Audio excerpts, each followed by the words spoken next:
Assalamualaikum warahmatullahi wabarakatuh.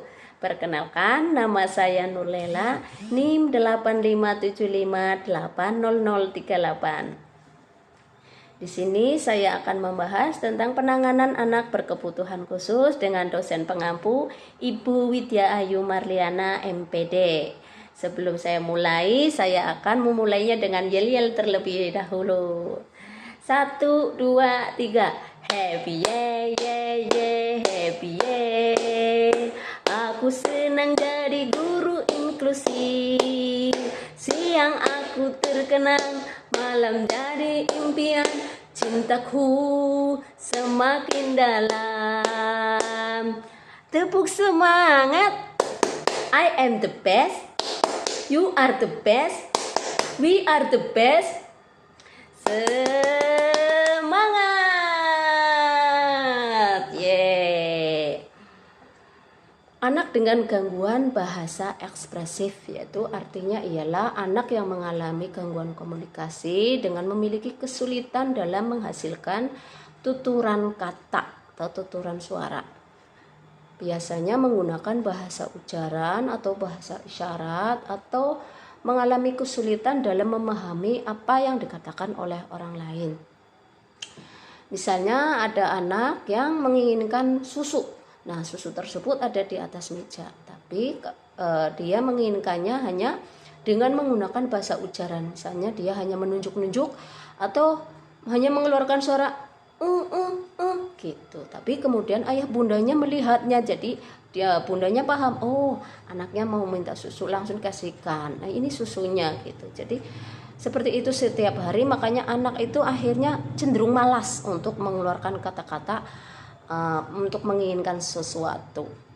Kayak misalnya ada juga kalau misalnya ditanya juga jawabnya seperlunya saja, tidak panjang lebar gitu. Kayak mau kemana? Dede mau kemana? Cuma gitu aja. Itu sebenarnya kita sebagai orang tua itu sebelum anak itu menjawab mau ke sini itu jangan diiyakan. Itu karena nanti akhirnya kebiasaan. Nah, untuk ciri-ciri anak dengan gangguan ekspresif ini, anak itu mengalami ketidakmampuan dengan dalam bicara dan bahasa, alias dengan anak tersebut itu selalu menggunakan kata-kata itu singkat, padat, dan jelas. Misalnya seorang anak itu disuruh mamanya itu mengambil pita di kamar mandi ya. Dan kemudian ibunya juga menyuruh supaya pita tersebut diletakkan di tempat tidur. Anak tersebut bisa melakukan apa yang diperintahkan oleh ibunya. Tapi pada saat ibunya menanyakan apa yang tadi dia lakukan, itu hanya menjawab dengan jawaban ambil pita gitu. Jadi si anak itu tidak bisa menceritakan sebelum itu dia ngapain dulu, dia letakkan pita tersebut itu di mana, itu enggak. Nah, itu selalu anak tersebut itu menggunakan jawaban yang singkat seperti itu. Jadi kemudian anak tersebut itu tidak bisa memahami kosakata orang lain.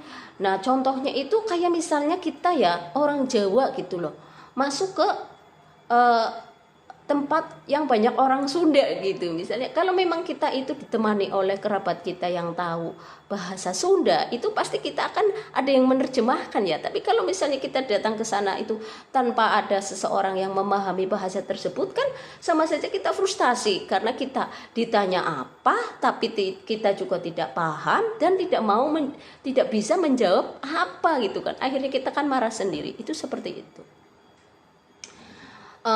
Untuk penyebabnya yaitu dengan anak gangguan bahasa ekspresif itu pertama itu dari faktor genetik. Faktor genetik itu dari keturunan, misalnya dari orang tua atau dari ayah, ibu, kakek, nenek juga bisa. Mungkin dari keluarganya itu dahulunya itu ada yang mengalami gangguan bahasa. Nah, otomatis bisa juga menurun pada si anak gitu. Kemudian yang kedua ialah faktor infeksi telinga. Misalnya anak tersebut sering mengalami infeksi. Jadi kalau keseringan mengalami infeksi, akhirnya timbulnya ada penyumbatan di tengah-tengah telinga kita, telinga anak tersebut.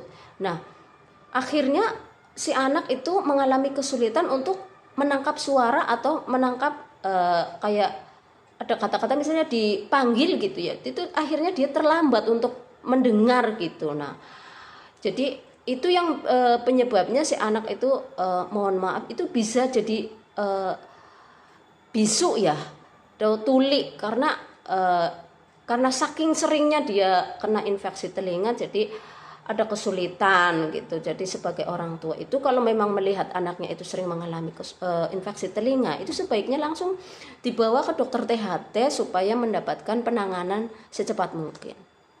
Untuk selanjutnya ialah faktor lingkungan, terutama keluarga. Nah, biasanya kalau misalnya kita lihat itu anak kayak pendiam ya, itu cara ngomong atau tidak bergaul dengan sesama temannya seusianya, itu biasanya itu di dalam keluarganya itu jarang ada interaksi seperti itu. Misalnya papa mamanya pendiam atau keluarga yang lain di situ juga jarang ngobrol gitu ya. Di dalam keluarga itu kayak masing-masing ngurusin urusan sendiri gitu, seperlunya gitu. Misalnya papa mamanya pendiam gitu, otomatis kan anaknya juga kan ikut-ikutan diam gitu. Sebenarnya itu untuk pendidikan awal misalnya itu sejak dini itu dari anak itu dari masa kandungan gitu. Jadi kita sebagai orang tua juga walaupun anak kita belum lahir, masih di dalam kandungan juga, kita harus sering melakukan komunikasi.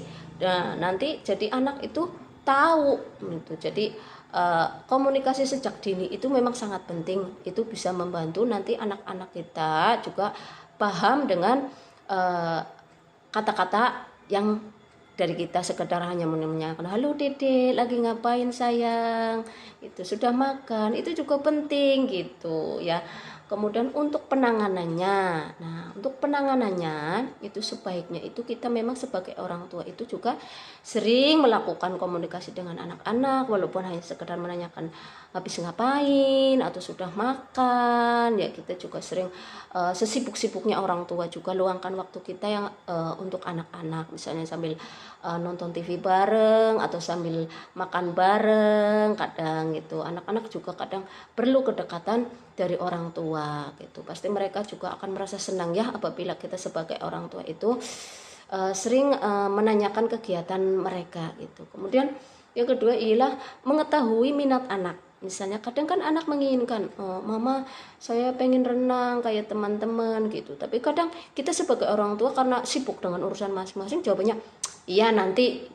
Kan siang, jadi setidaknya sempatkan waktu. Oh dek, kamu pengen renang ya? Iya nanti ya dek, kalau bunda misalnya nggak sibuk, kita ambil waktu misalnya hari Minggu ya dek ya, kita renang gitu. Nanti kalau misalnya memang dia berminat, kita lihat itu anak itu kayaknya itu minatnya sama renang, nah kita bisa ikutkan anak les renang gitu. Nanti kalau misalnya ada kegiatan lain yang dia inginkan, ayo kita dukung, kita arahkan supaya anak itu mendapatkan apa yang dia inginkan, karena masa anak-anak itu tidak akan pernah terulang lagi.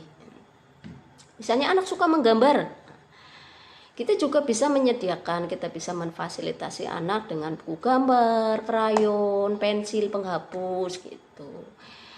Dengan seperti itu kita juga bisa menemani, kita sempatkan waktu kita untuk menemani anak menggambar. Nah kita beri arahan, nah, kamu mau gambar apa dek? Nah, ini bukunya, ini krayonnya, bunda habis beli, seperti itu. Jadi nanti anak dengan sendirinya dia akan menggambar sesuatu yang di dalam pikirannya gitu. Jadi nanti setelah dia selesai menggambar, kita tanya, ini gambar apa sayang? Cantik sekali, wah pinter ya gitu. Dengan seperti itu, dengan pujian-pujian seperti itu, anak menjadi semangat. Kemudian dia otomatis akan menjawab pertanyaan bundanya bahwa ini misalnya gambar bunga, ini gambar mobil, ini gambar gunung. Nanti dia akan perlahan-lahan menjelaskannya. Jadi bunda-bunda, mari kita sama-sama saling membangun kedekatan dengan anak-anak kita, terutama saling komunikasi. Sesibuk-sibuk apapun kita sebagai orang tua, luangkan waktu untuk keluarga, terutama untuk anak-anak kita.